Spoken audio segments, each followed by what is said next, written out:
kawan ng pagkakataon, ipinahagi ni Alden Richards sa GMA Integrated News Interviews ang pinagdaanan niyang pagsubok last year.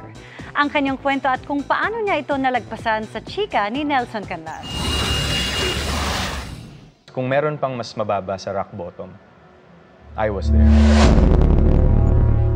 Sa pag-upo sa GMA Integrated News Interviews ng host ng upcoming celebrity dance competition na Stars on the Floor na si Alden Richards, naging seryoso ang usapan.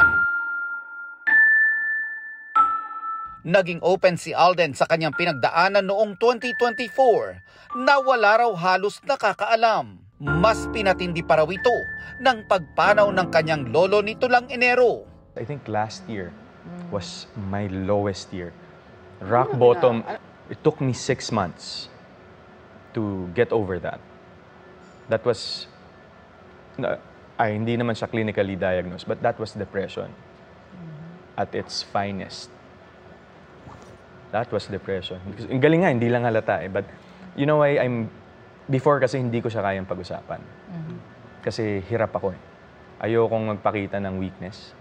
Hindi raw niya inakala na ang kanyang pagiging over-generous nagdulot ng maraming tanong sa sarili. Inuuna ko muna lahat ng tao bago sarili ko. But last year, medyo, I think that was my breaking point. Kasi minsan, di ba tayo, we always go out of our way to help other people.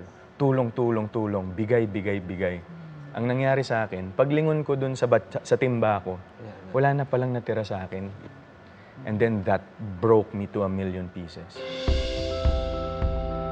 Kaya ngayon, mas pinagtutuunan niya ng pansin ang self-love mula sa running, biking at mga bagay na matagal na niyang gustong gawin.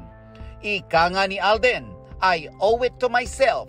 Yun yung times kasi na when you're clouded with a lot of negative thoughts and you're na alam mong meron ka mga kasama, alam mo nandyan yung mga taong nagmamahal sa'yo, pero hindi mo maproseso ng tama yung emosyon mo, hindi mo maproseso ng tama yung pag-iisip mo.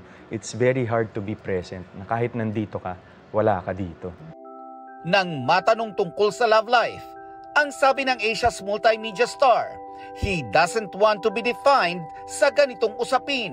Mas matitindi pa raw ang gusto niyang gawin para sa sarili at sa mga matutulungan pa niya. I don't understand. Hindi ko alam, hindi ko gets. Bakit ganun ang mindset natin palagi? Na ang basis ng kasiyahan ng isang tao love life. It's just this is my story. And this is how I want my story to be told.